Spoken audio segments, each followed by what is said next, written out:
Assalamualaikum warahmatullahi wabarakatuh. Jumpa lagi di channel yang keren ini, channel Mas Yano.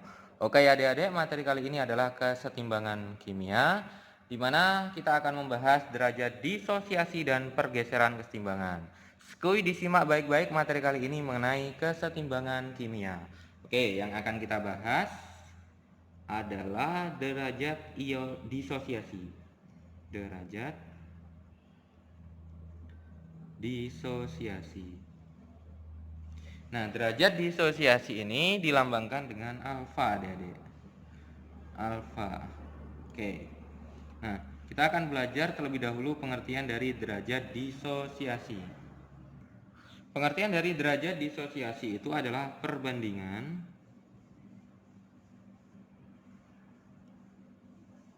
banyaknya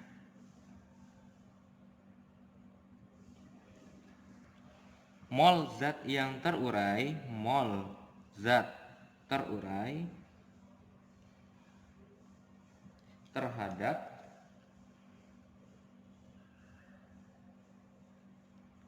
mol zat mula-mula. Mol zat mula-mula. Oke, itu adalah pengertian dari derajat disosiasi. Sehingga alfa itu sama dengan mol zat terurai per mol zat mula-mula. Oke, itu adalah pengertian dari derajat disosiasi. Contoh, pada reaksi setimbang,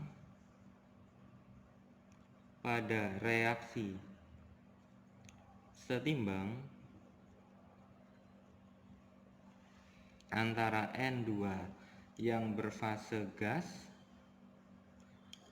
bereaksi dengan H2 3H2 yang berfase gas menghasilkan 2NH3. Nah, semuanya ini dia berfase gas. Oke, nah apabila 0,1 mol N2, gas N2 dipanaskan sehingga terbentuk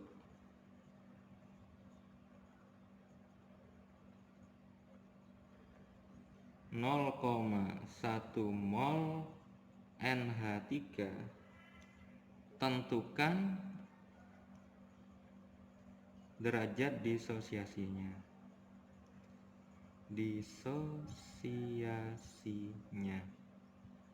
Oke. Tentunya derajat disosiasi dari N2. Oke, dari N2. Nah, sekarang kita harus menuliskan reaksinya terlebih dahulu, adik-adik. Ada N2, fasenya gas, direaksikan dengan 3 mol H2, fasenya gas menghasilkan 2 mol NH3. Fasenya juga gas. Nah, kita ketahui di situ bahwasanya awalnya 0,1 mol N2 ini direaksikan dengan H2, ternyata nanti menghasilkan NH3 sebanyak 0,1 mol. Maka kita tulis mula-mula, reaksi, dan sisa. Oke. Nah, pada keadaan setimbang atau setimbang ini ya, S-nya adalah setimbang. Pada keadaan setimbang, NH3 yang dihasilkan adalah 0,1 mol. Artinya di sini juga 0,1 mol. Nah, kalau koefisien 2 itu 0,1 mol, berarti kalau koefisiennya 1 berapa mol? 0,05. Oke, ini 0,05. Nah, sehingga adik-adik alfanya, derajat disosiasinya adalah mol zat terurai per mol zat mula-mula. Nah, mol zat terurai ini berarti 0,05 per mula-mulanya 0,1. Sama dengan berapa adik-adik? 0,05 bagi 0,1. Ya, betul sekali 0,5. Sehingga alfanya adalah 0,5. Oke, selanjutnya yang akan kita bahas adalah pergeseran kesetimbangan. Yang F yang akan kita bahas adalah pergeseran kesetimbangan.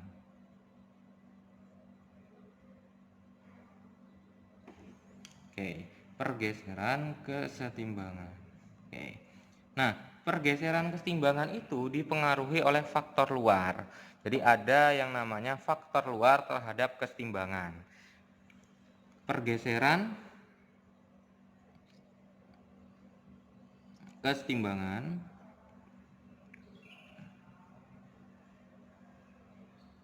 dipengaruhi oleh faktor luar terhadap kesetimbangan.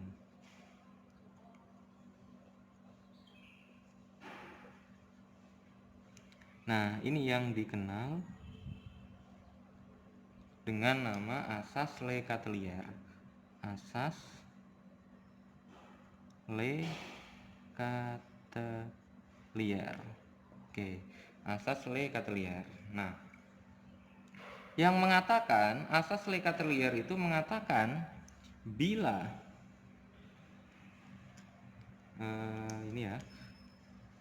bila terhadap suatu kesetimbangan itu dilakukan suatu tindakan atau aksi, maka sistem itu akan mengadakan reaksi. Kalau ada aksi berarti ada reaksi yang cenderung mengurangi pengaruh aksi tersebut. Bila, ini asas Le-Chatelier, bila terhadap suatu kesetimbangan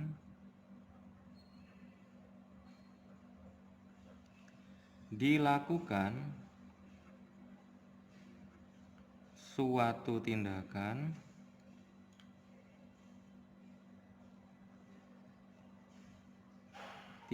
atau aksi, maka sistem itu akan mengadakan reaksi yang cenderung mengurangi pengaruh aksi tersebut, yang cenderung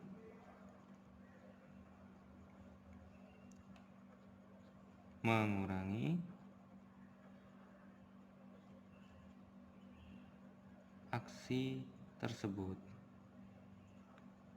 Oke, nah ada 3 yang akan kita bahas pada pergeseran kesetimbangan ini. Yang pertama tentunya adalah pengaruh konsentrasi atau perubahan konsentrasi. Perubahan konsentrasi. Oke, jadi konsentrasi itu kan bisa ditambah, bisa dikurangi adik-adik.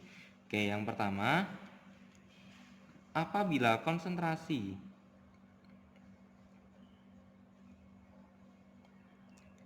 salah satu zat ditambah, apabila konsentrasi salah satu zat ditambah, maka reaksi akan bergeser. Reaksi bergeser ke arah zat lawan, zat yang berlawanan. Oke, jadi kalau kiri yang ditambah, zat yang sebelah kiri yang ditambah, zat bereaksi yang ditambah, maka nanti akan bergeser ke arah hasil reaksi. Kalau hasil reaksi yang ditambah ya berarti bergeser ke arah pereaksi. Oke.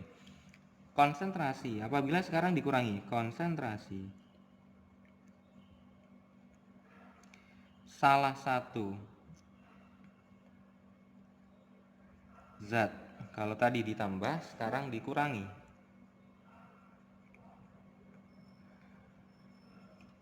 Kalau salah satu zat dikurangi, reaksi akan bergeser ke arah zat tersebut. Oke, contoh adik-adik. Contoh misalkan ada reaksinya sama, misalkan N2 plus H3. 1 mol N2 fasenya gas bereaksi dengan 3 mol H2 fasenya gas, mengalami reaksi kesetimbangan menghasilkan 2 mol NH3 fasenya adalah gas. Maka misalkan adik-adik, jika yang pertama misalkan ada konsentrasi N2-nya ditambah,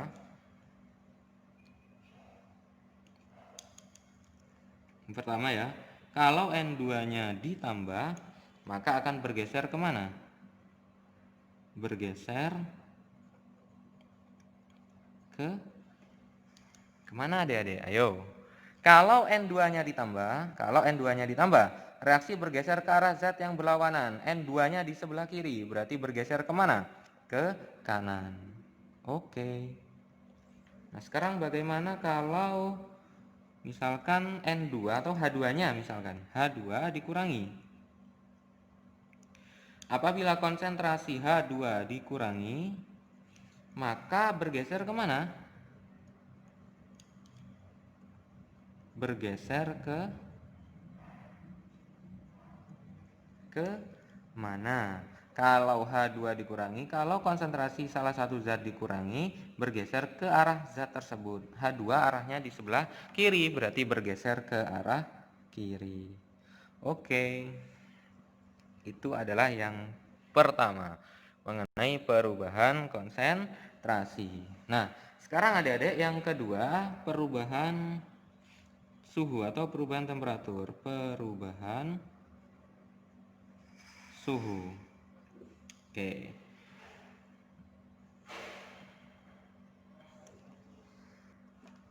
Perubahan suhu. Kalau suhu dinaikkan,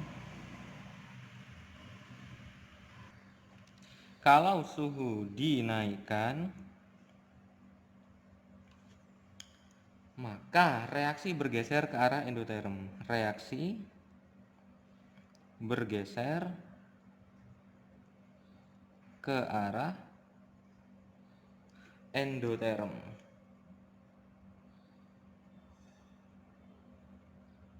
Oke. Jadi kalau suhunya dinaikkan, maka bergeser ke arah endoterm. Nah, sekarang bagaimana kalau suhunya diturunkan? Kalau suhu diturunkan, kalau suhunya diturunkan, reaksi bergeser ke arah eksoterm. Kalau diturunkan bergeser ke arah eksoterm. Oke. Contoh adik-adik, misalkan reaksinya sama. Misalkan ada N2 fasenya gas bereaksi dengan 3 mol H2 fasenya gas, mengalami kesetimbangan menghasilkan 2 mol NH3 fasenya gas. Kemudian diketahui bahwa delta H-nya adalah negatif. Delta H sama dengan min 92 misalkan. Maka min ini kan dia tandanya, kalau tandanya min itu berarti dia reaksinya adalah reaksi eksoterm. Ya, kalau min itu berarti eksoterm.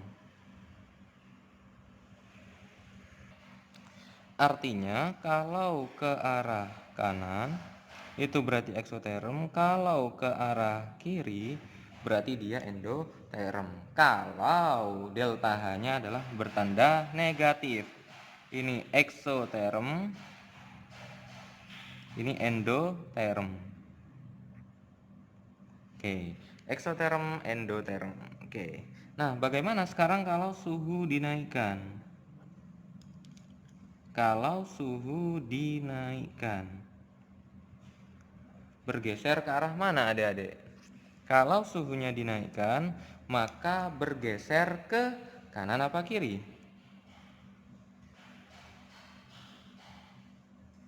Oke, suhu dinaikkan ke arah endoterm. Endoterm letaknya di sebelah kiri, berarti bergeser ke arah kiri.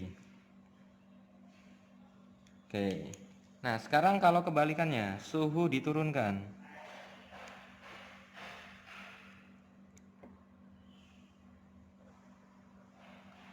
Suhunya diturunkan.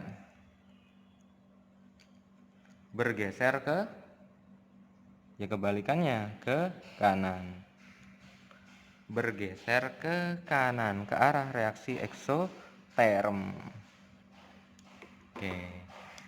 Oke, itu adalah perubahan suhu. Sekarang yang ketiga adalah perubahan tekanan atau volume. Yang ketiga adalah perubahan tekanan atau volume.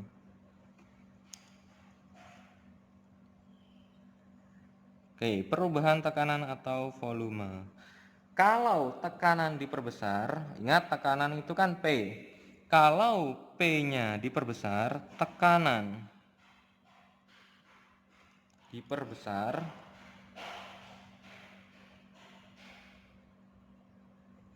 kalau tekanan diperbesar itu berarti volumenya diperkecil.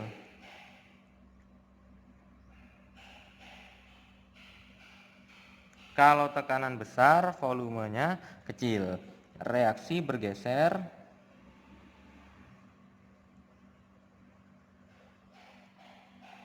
ke arah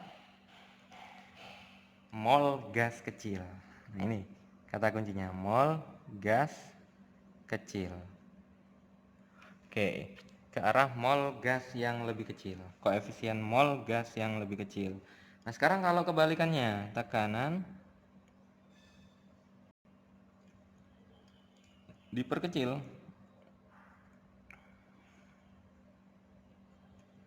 atau volumenya berarti diperbesar. Volume diperbesar.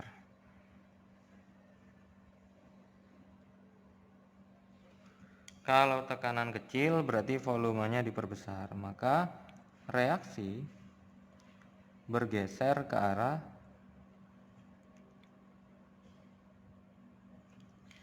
arah mol gas besar.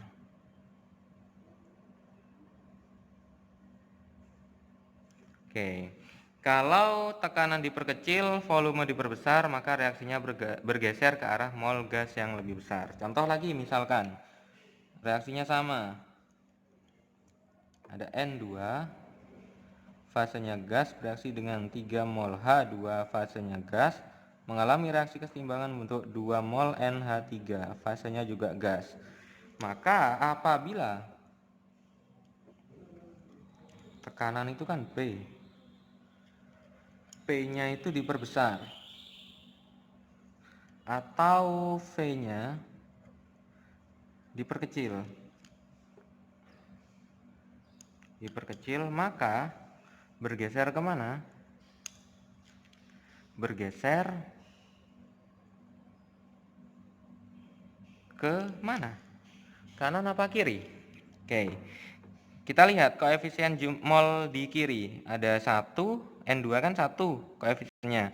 H2 3, 1 tambah 3 4. Kanan 2. Berarti kalau P-nya diperbesar, volumenya kecil, maka bergerak ke arah mol gas yang kecil.